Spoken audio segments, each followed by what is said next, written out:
इसके बारे में हमारे 3 नेता यहाँ पर आए हैं। मैं सीधा उनको विनती करता हूँ कि मीडिया को संबोधित करें। जरा शांत प्लीज। भारतीय जनता पार्टी आणि शिवसेनेच्या नेत्यांची एक बैठक आता नुकतीच भाजप मुंबईच्या कार्यालयात झाली, ज्यात शिवसेनेचे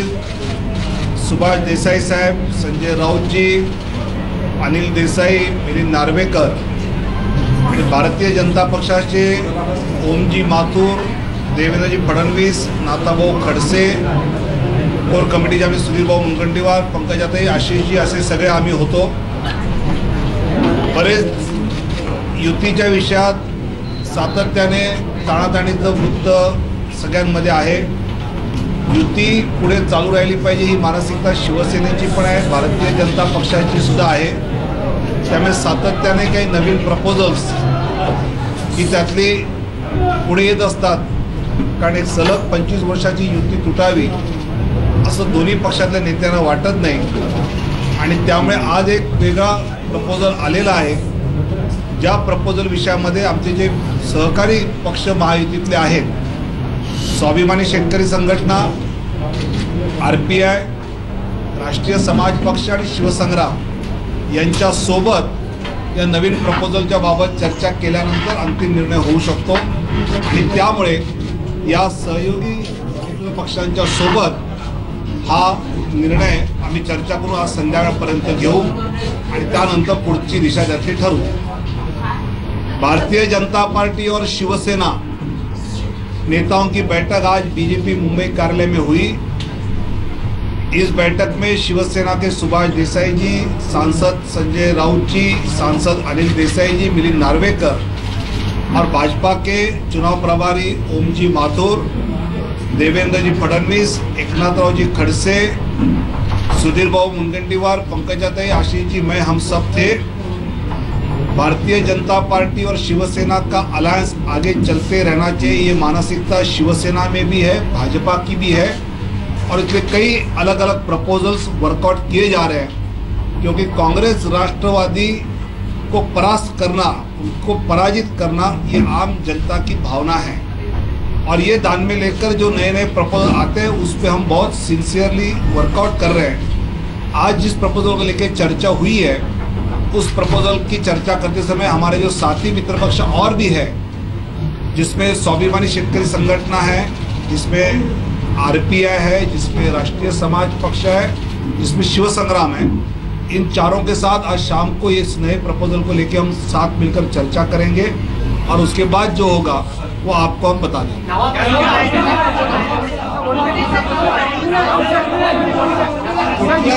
जे नवीन प्रपोजल आहे की आज पुन्हा एकदा युती ठेवण्यावरती दोन्ही पक्षांचं शिक्कामोर्तब। आम्ही युतीमध्ये राहणार। ज्या बाहेर ज्या बातम्या आणि अफवा पसरवल्या जात आहेत, युतीचे भविष्य ठरवलं जाते बाहेर, युतीचे भविष्य 2 पक्ष ठरवणार, शिवसेना आणि भारतीय जनता पक्षाचे नेते ठरवतील आणि दोघांचंही या मतावरती एकमत आहे की महाराष्ट्रामध्ये या देशातली सगळ्यात जुनी आणि मजबूत युती ही महाराष्ट्रात यापुढे चालू राहायला पाहिजे। जागा वाटप हा पुढला प्रश्न आहे, तरी सुद्धा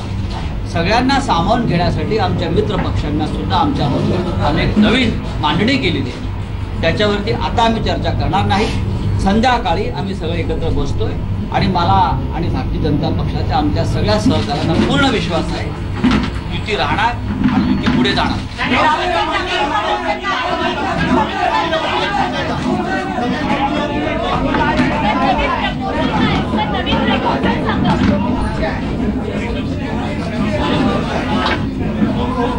इस वक्त एक साझा प्रेस कॉन्फ्रेंस आपके सामने चल रही है, जिसमें गठबंधन पर बातचीत हो रही है और कहा यह जा रहा है कि हर हाल में एनसीपी और कांग्रेस को हराने के लिए जरूरी हो गया है कि बीजेपी, शिवसेना और ये महायुति जो है ये बची रहे। एक साझा प्रेस कॉन्फ्रेंस के बाद आज शाम को पूरा फैसला होकर सामने आ जाएगा, लेकिन ऐसे संकेत मिल रहे हैं कि शिवसेना ने नया प्रस्ताव दिया। ऐसे संकेत मिल रहे हैं, हम आपको बताएं। तावड़े का यह कहना है कि शिवसेना की ओर से आया है एक फॉर्मूला और इस फॉर्मूले के मुताबिक बीजेपी शिवसेना में समझौते के आसार हैं, जिसके मुताबिक जो गठबंधन के और महायुति के लोग हैं उनको 7 सीटें, लेकिन 130 बीजेपी को और 151 सीटें शिवसेना को मिल सकती हैं। ऐसे संकेत आ रहे हैं, ऐसी खबरें आ रही हैं, लेकिन इस गठबंधन को अभी तक पूरा फायदा हुआ है कि नहीं हुआ है, ये गठबंधन पूरी तरीके से चल रहा है, नहीं चल रहा है। सूत्रों के हवाले से जो खबर आ रही है इसमें यह लगता है कि महायुति में जो बाकी और दल हैं, जो बाकी और 4 दल हैं, इन्होंने एक कदम पीछे खींचा है और इनको अब 7 सीटें, जो 18 सीटें उनको मिलने की बात हो रही थी, उनको 7 सीटें मिलने की बात हो रही है। 151 पर शिवसेना, 130 पर बीजेपी लड़ेंगी, ऐसे सूत्रों के हवाले से खबर आ रही है। इस वक्त की सबसे बड़ी खबर आपकी स्क्रीन पर अभी।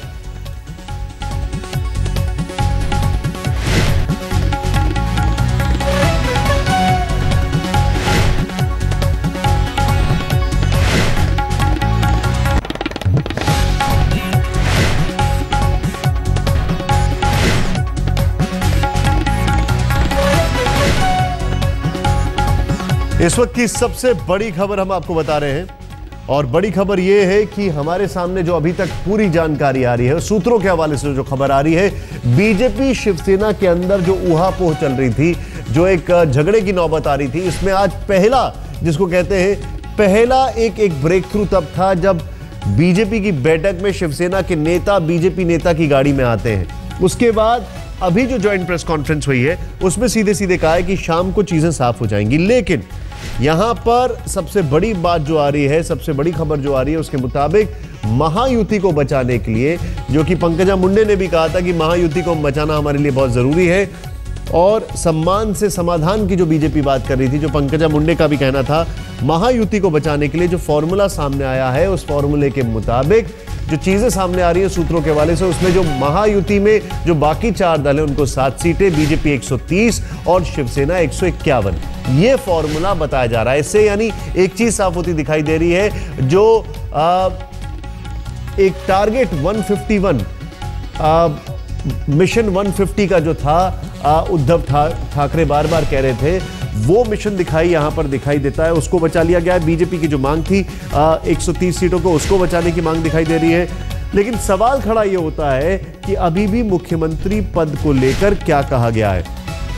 क्या वो उद्धव ठाकरे होंगे, एक सवाल। दूसरा सवाल यह खड़ा होता है कि अगर उद्धव ठाकरे नहीं है तो क्या वो जो भी पार्टी सबसे ज्यादा नेता लेकर आएगी उसका नेता होगा, ये दूसरा सवाल है। ये कुछ चीजें स्पष्ट नहीं है, जो कि शाम तक शायद चीजें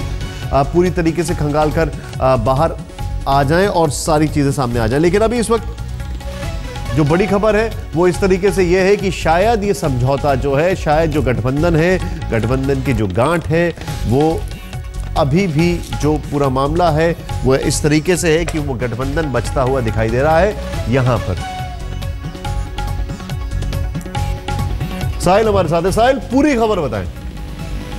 देखिए, खबर यह है कि शिवसेना की तरफ से नया प्रस्ताव दिया गया है। उसमें अब अगर शिवसेना और बीजेपी के बीच में गठबंधन बचाना है तो रास्ता एक ही है कि अब जो छोटी पार्टियां हैं उनसे बात करके उनकी सीटें, जो 18, एक बहुत बड़ा चंक है, वो उसको अगर कहीं ना कहीं कंट्रोल किया जा सके, उसको कम किया जा सके, उनको अगर ये वादा किया जा सके कि चुनाव के बाद में अगर सरकार आती है तो उस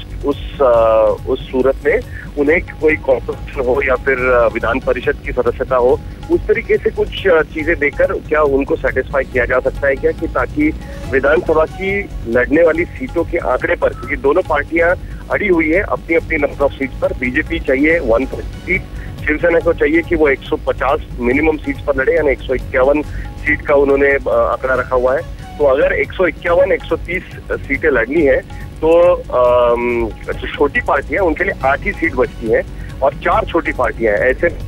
किसी एक पार्टी को 6 सीट दी जाए और बाकी एक को 2, और बाकी जो 2 पार्टियां बची है उनको विधान परिषद की सदस्यता के नाम पर उनको सेटिस्फाई किया जाए, ये बातचीत चल रही है। इसीलिए जो विनोद तावड़े अभी आकर कह के चले गए कि जो बाकी छोटी पार्टियां उनसे बात करके फैसला लिया जाएगा, वो निर्णय